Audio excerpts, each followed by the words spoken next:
Um, I want to begin tonight by doing a reading from The Language of Letting Go. And I picked today's reading because it kind of fits into what we're going to talk about tonight. Letting go of anger. In recovery, we often discuss anger objectively. Yes, we reason it's an emotion that we're all prone to experience. Yes, the goal of recovery is to be free of resentment and anger. Yes, it's okay to feel angry. Anger is a powerful and sometimes frightening emotion. It's also a beneficial one if it's not allowed to harden our resentment or use as a battering ram to punish or abuse people. Anger is a warning signal. It points to problems. Sometimes it signals problems we need to solve. Sometimes it's the final burst of energy before letting go or acceptance settles in. It's all part of the grieving process. And sometimes anger just is.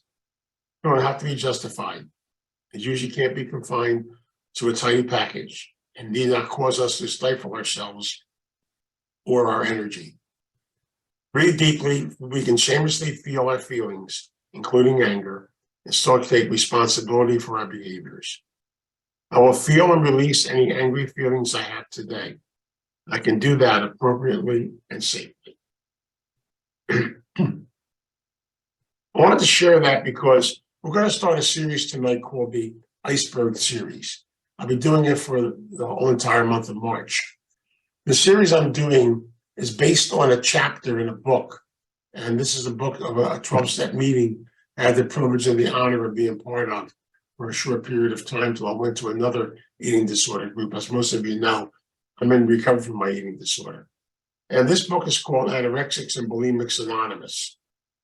And the concept of the iceberg theory is taken from this book. They're primarily talking about eating disorders, but they tell you later on in the chapter, it's also about all addictions and the cover-ups that we do in life. And we'll talk more about that in a minute.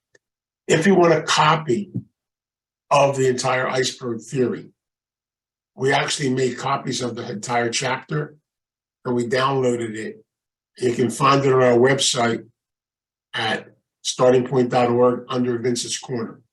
Go down to the bottom where it says accessories and down at the other resources. And at the bottom, you'll see the Iceberg Theory PDF. You can actually download it if you want to. Now, I know most of us are codependent. So if you do download it, please don't try to figure the whole thing out by nightfall and try to analyze it and drive yourself crazy. It doesn't work that way. But the iceberg theory is a very simple and basic theory. It's based on two basic principles. One is the illusion of control and the illusion of fear. Now, in the next two lectures, I'm going to spend a whole entire lecture about that illusion of control. Then I'll spend the whole lecture just on the illusion of fear. Because I really believe that the foundation of most things in our life that teach us to avoid having to feel, deal with feelings, and deal with life are these two illusions. Those illusions are centralized in the iceberg theory. Now, you'll notice in it, there's a diagram of the entire iceberg. It looks a little bit like this. And again, it's part of that chapter that's down there. And what's so powerful about it is the core of the iceberg, the center of the iceberg, is really something called shame. Now, I should kind of give you a personal example of how this works. For the first 44 years of my life, and I smile about this today because I really feel like I've lived two different lives in this world. I lived a life from birth up to about 1986, age 46. And then I started a new life. It's interesting how I had to be able to make a transition to go from one to the other. And this really explained to me how that transition had to take place. For a long period of time, I lived inside the iceberg, which means when you're inside the iceberg, it means you're frozen, you're shut down, and you're closed off. But see, remember something. Many of us can be inside the iceberg, but externally, we can function, we can perform, we can get things done, we can be very active, we do all kinds of things. But the bottom line is, there's no spirit, there's no inside, there's no person. So very many times we end up just being people that are functioning, going through the rituals, going through things in the course of life. And we have to learn the importance of learning not to do that. Now, I'll show you how this works to kind of bring this all together and put into a package. One of the things we have to do in recovery is to melt the iceberg. Now, unfortunately, doing that is not easy because so many of us have spent years building that iceberg. It's almost like the elephant in the closet. It's the part of me I don't want to look at, I don't want to deal with. So how do we avoid it? We avoid it through a thing called addictions, compulsive behavior, outside external ways in which we function in life. And many of us, myself included, are able to function and get things done. Not that we haven't, and I'm going to use myself as an example, not that I do a lot of good for people, but in the process of doing good for others, I was in the process of just about destroying myself, destroying the inside of me. And you know, it's interesting because people tried to tell me this over and over and over again. But one of the things I had to do in life was I had to be able to get in touch with the concept of feelings and things in that direction.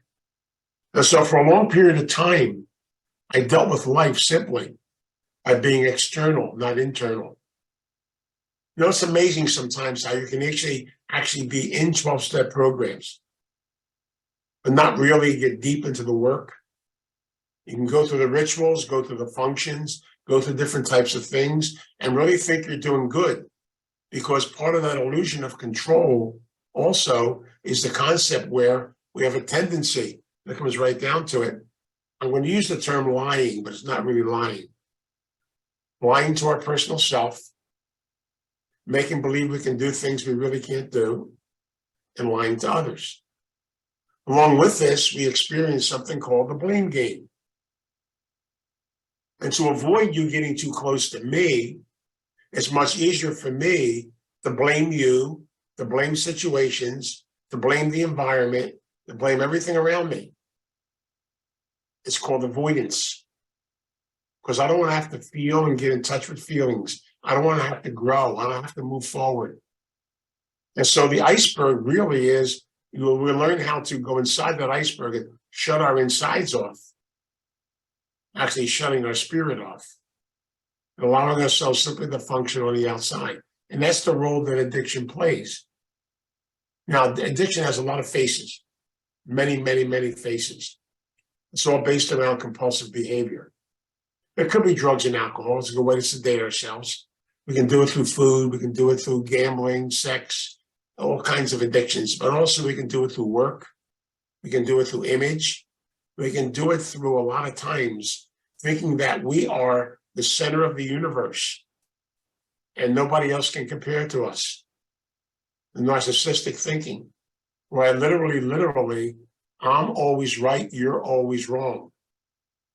And anybody who confronts me or gets close to me, I get scared, I get afraid, the fear comes into play. And then what I want to do, push them away.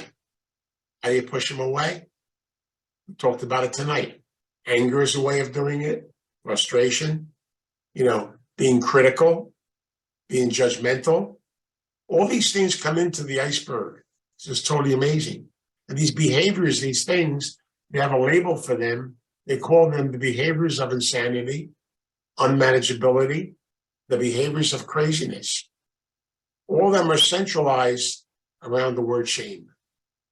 You see, when I don't feel good about myself, I don't have self-worth, I have no sense of myself at all, then basically I keep trying to find who I am in somebody else. You see, in relationships a lot of times, go back to the 1950s. I love it. Great time of the year of my life, by the way. But there was a song in the 1950s that went like this. Don't get nervous, I'm not going to sing. But the song goes, you are my life, you are my everything, and you are my all. You are everything, I am nothing. That's called total insanity and craziness. What I'm saying is I don't exist without you. And yet, so many of us fall into these categories because basically I have no idea who I am. So please, you tell me who I am.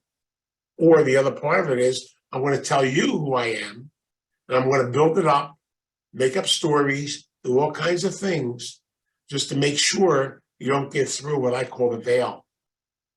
You don't get through the cover. We're scared to go to the other side. We have a name for this a lot of times in the recovery circles and also in the psychological circles, called disassociation. I can literally become something I'm not in order to avoid something I don't want to do. And it's amazing how we can do this. And we can do it in very many different ways. And the bottom line is we don't realize we're doing it. I use the example all the time, and there's plenty of good examples. I've worked in drug and alcohol rehabs. I've worked in the prison systems where people can overnight become something they're not. It's totally amazing. I found it interesting when I was in the prison systems, how so many people, when I was a chaplain, so many people got converted in 3 minutes flat. They found everything. Their life has changed. The bottom line, understand that it's a grandiosity. It's building up something else. So have to see me or look at me or feel the feelings that go through this change, go through the growth process. I'll give you an example of this. It's funny sometimes how we get into treatment, we get into therapy, we get into recovery, not because we want to. Last time I checked, ain't too many people walk through a parking lot, a starting point, knock on the door and say, can I have some recovery? Not too many people do that. Most of us come in kicking and screaming. Most of us come in upset. We go through all kinds of changes. And as a result, then, one of the things I've experienced over the years is the concept that all of a sudden, I want to be somebody I'm not, to cover up who I really am. It's ironical. I went to my first 12-step meeting in 1969. Al-Anon. I was a priest, living with an alcoholic pastor. The people at Al-Anon told me to work on me. I thought that was a very strange program. Why did I have to work on me? I didn't need any work. Everybody else did. And as a result, then, I always wanted the answers. How can I fix this one? How can I fix that one? How can I rescue this? How can I rescue that? Almost killed myself. I went $60,000 in debt. I used up all my resources. I burned myself out. Ended up having a nervous breakdown. And even during all that, I still wasn't ready to look at what I had to look at. And I know many of you here can relate to what I'm talking about. It's almost like they have a saying in a program. You have to get sick and tired of getting sick and tired. You have to almost burn out until you're finally ready to say, I surrender. You're finally ready to say, I'm open to do something, to move in a new direction. Why is it that way? Because of human nature. We deny, we fight, we battle. I don't want to see what I have to see or feel what I have to feel. And the bottom line is we do it primarily for protection. And I've seen this over and over again. It's one of the reasons why I got very excited when I read this in my eating disorder book. And all of a sudden, all these things clicked in my head. All of a sudden, things began to make sense to me. Why I migrated to the world I migrated to. And yet I know, I look back on my years in the priesthood, not that I regret them. They were teachable years. I learned a lot during that time. But I also know I was only a shell during that time. I also realized the fact that I literally had to go through a transition and go through a change and go through a growth process. And I'll tell you a little story. I got into my eating disorder recovery through the back door. It's amazing how we do this. Sometimes God works in such mysterious ways.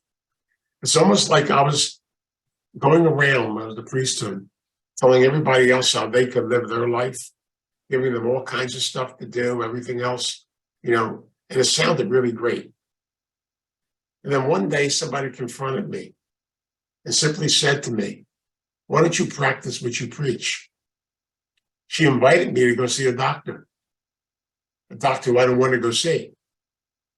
I went to see the doctor because I was mad at her, because she had said things to me I didn't want to hear. Does it sound familiar? And so I went to see the doctor to prove her wrong. Well, come to find out, I was going to spend the next 5 years of my life with that doctor, finding about me, working on me. Isn't it funny how God leads us in the right directions? And sometimes we got to get a kick in the rear end to get us where we have to go. I often says sometimes a good kick in the rear gets you going sometimes.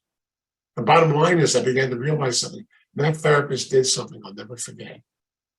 He said to me one day, he said, Vince, when you come next week, I want you to bring a stuffed animal with you, a teddy bear, something like that. And I said, why? Just bring it, he said.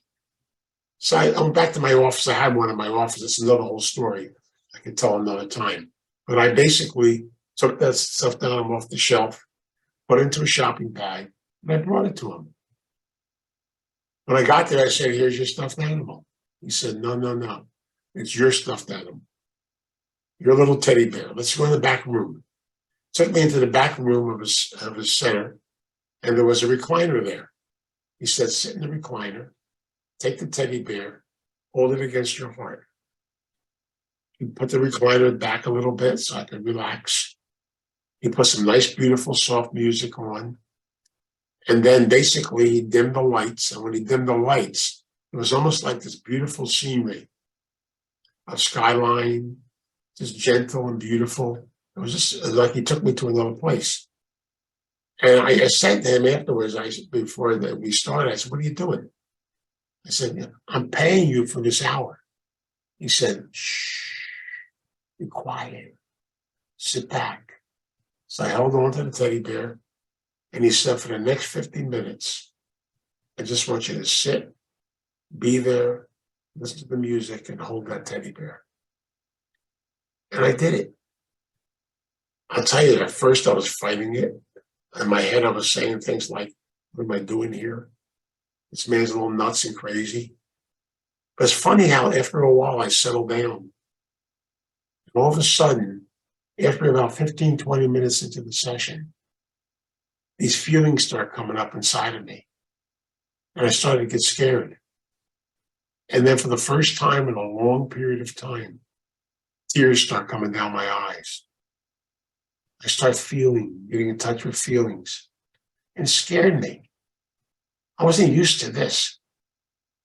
And the rest of the time I spent there was very uncomfortable and yet very beautiful at the same time. I think you know what I'm talking about. It's almost like things started to open up inside of me. I began to feel feelings I never felt before. And it did scare me. But it was the beginning of a journey to realize the fact that it's okay for me to have feelings. It's okay for me to be in touch with them. It's okay for me to have a life. It's okay for me to have spirit. And I share this with you because I really believe that many of us have our own little iceberg. It's been inside of us for a long time. There might be things in there I just don't want to look at.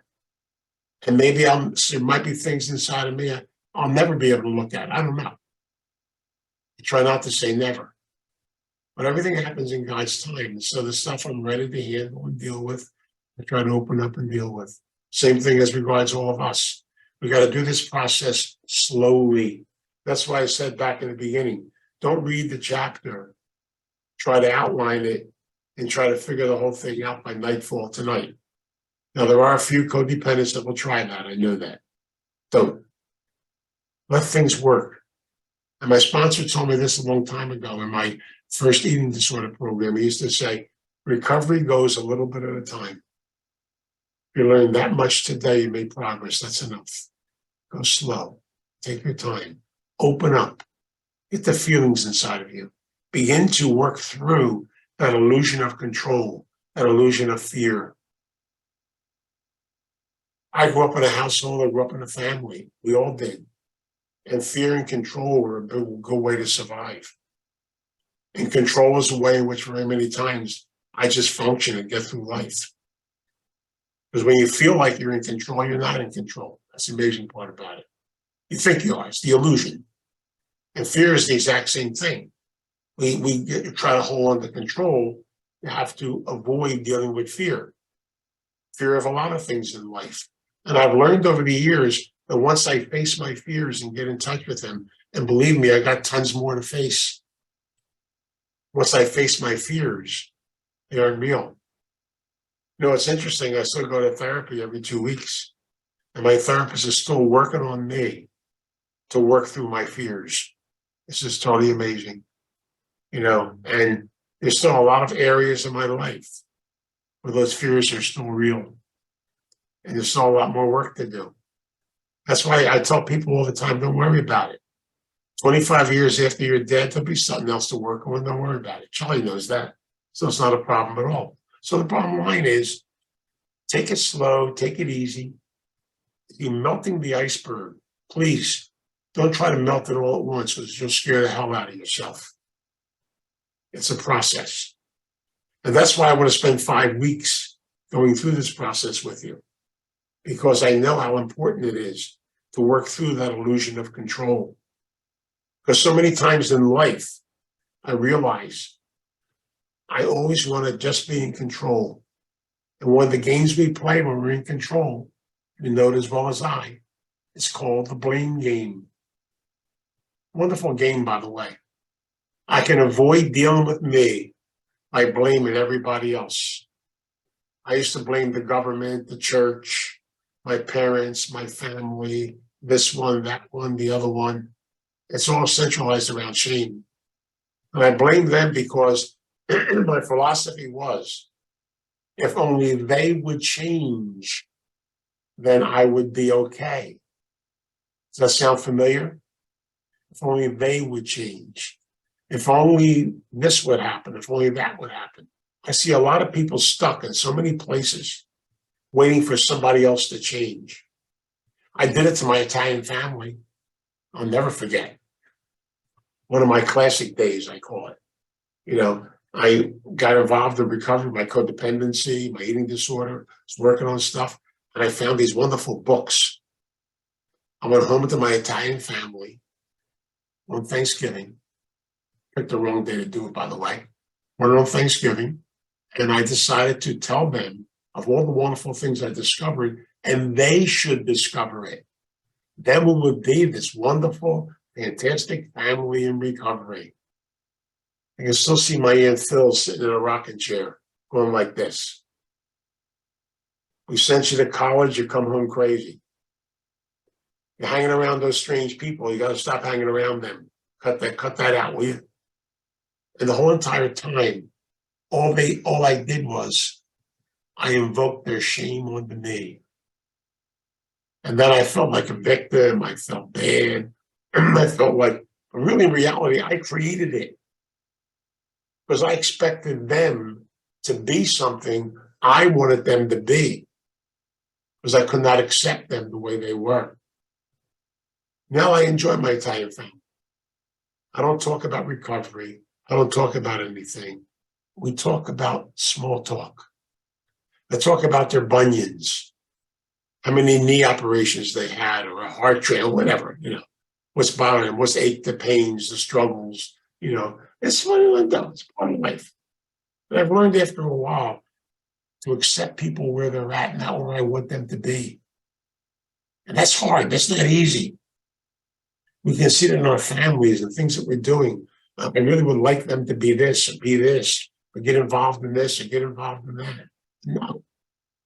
You have to come to a point where you have to learn to let it go. And believe me, this is not easy. Because I fall back in the old traps every so often. Because very easy, I can see what's going to be good for you.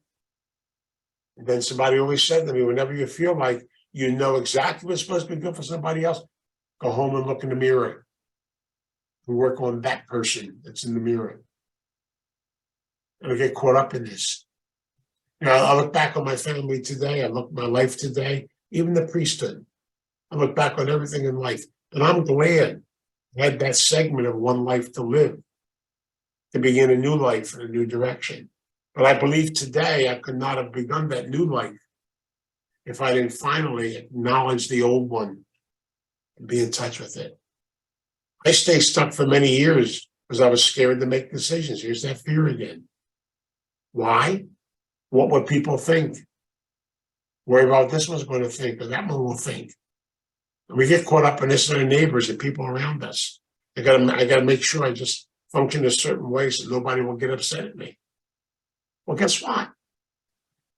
Them getting upset is their issue, not yours.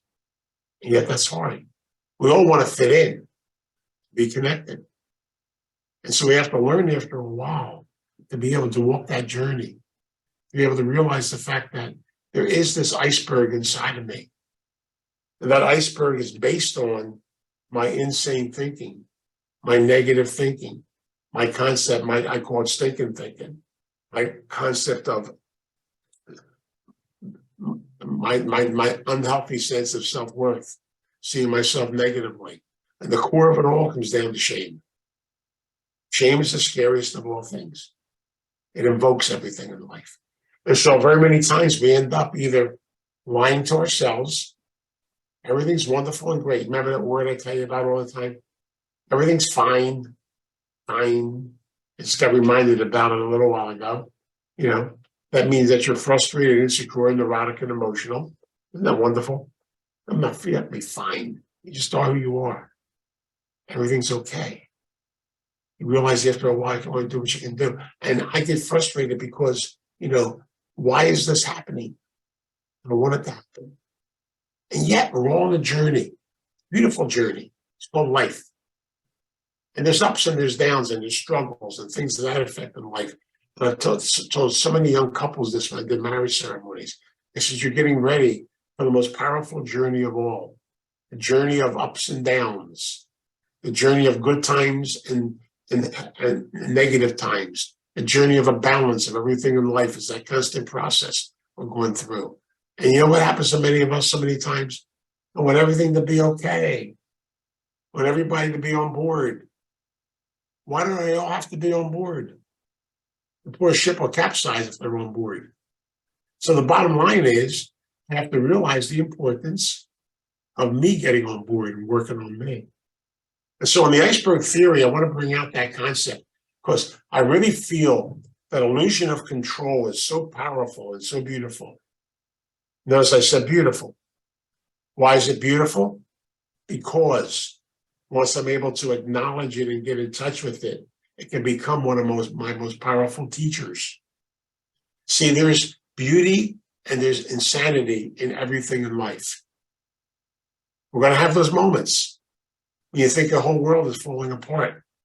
There's nothing left.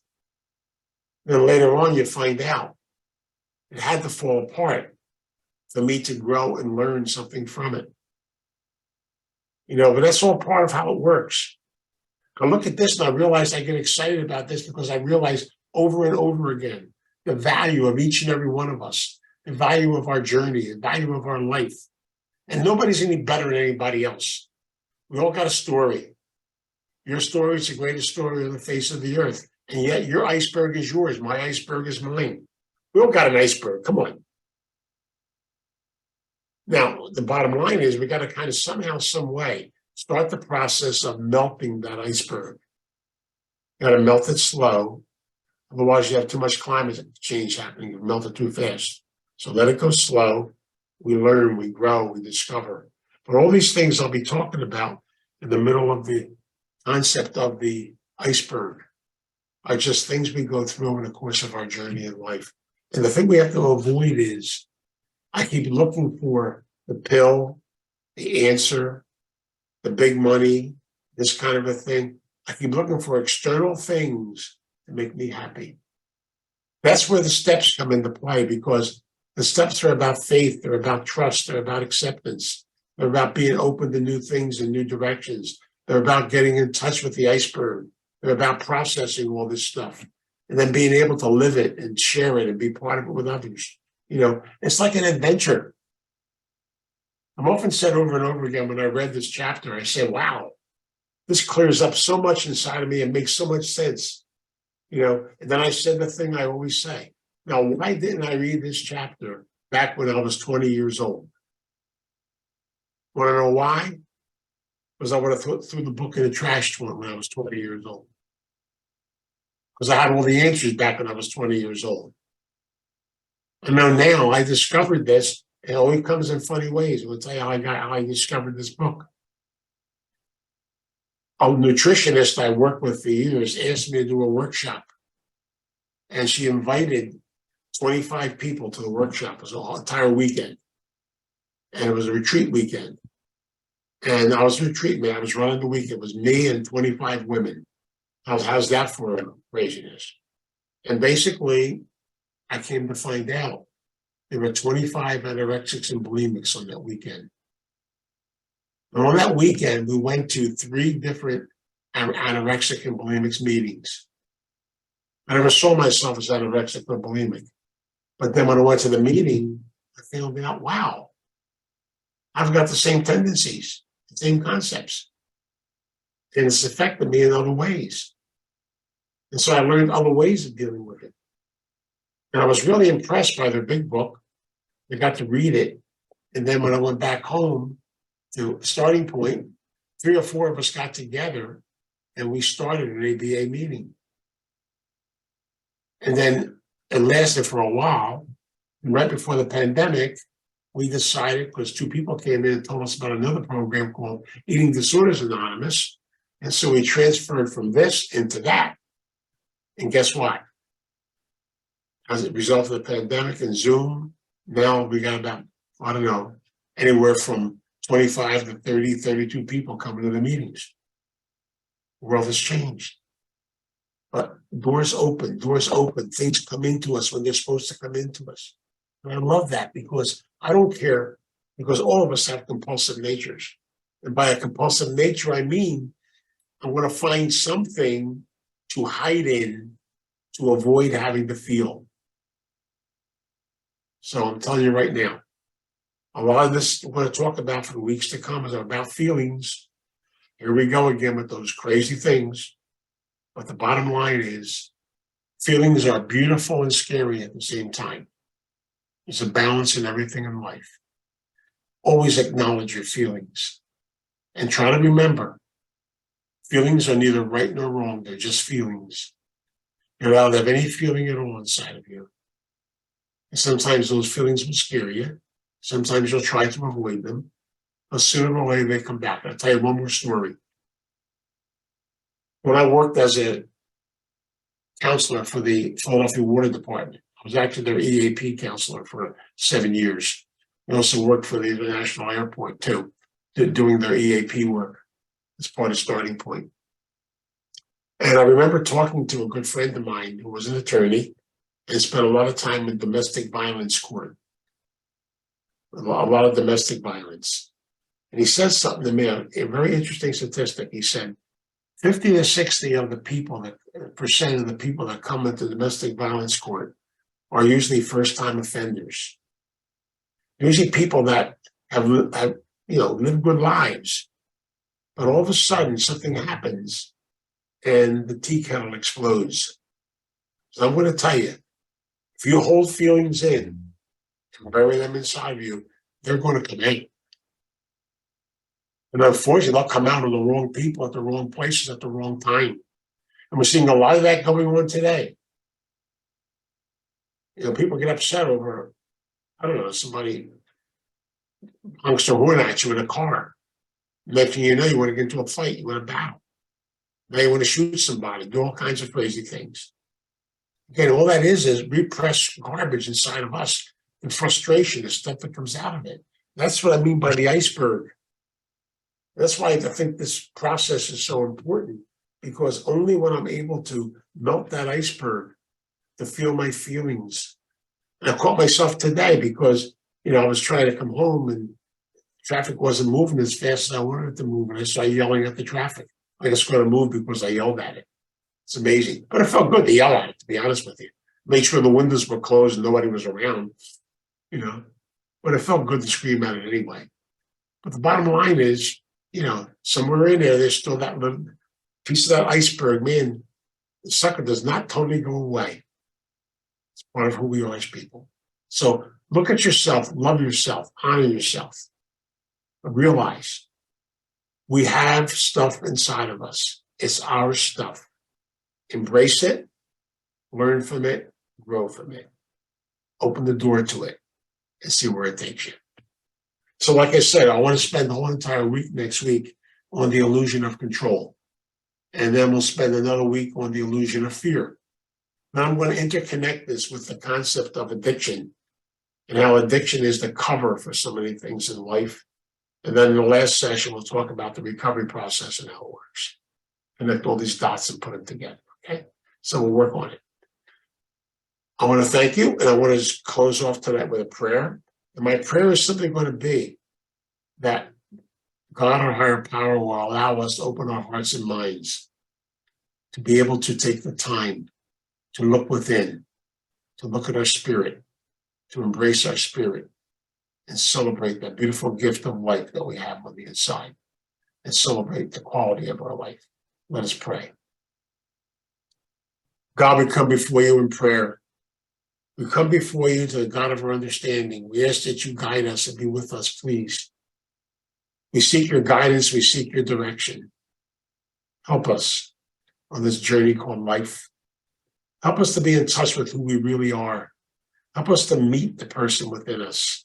Help us to celebrate who we are. Help us to accept ourselves and to honor who we are as people and realize the fact that we have so much beauty and so much gifts to share with others. But we truly do our work and we truly look within and we truly heal the gift that's inside of us, then the energy from us will flow out to others. It'll happen automatically.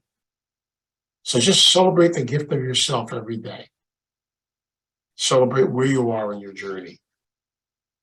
But above all, ask every day in prayer that you be guided and you be strengthened by the God of your understanding. And ask that special, beautiful God to walk with you no matter where we go in life. And realize that we're not alone. We walk with one another and we share with each other this beautiful gift. The gift of life, the gift of being able to truly learn from all the experiences we go through in life. We ask for your guidance, your direction, and we ask this every day in your name. Amen. God, grant me the serenity to accept the things I cannot change, the courage to change the things I can, and the wisdom to know the difference.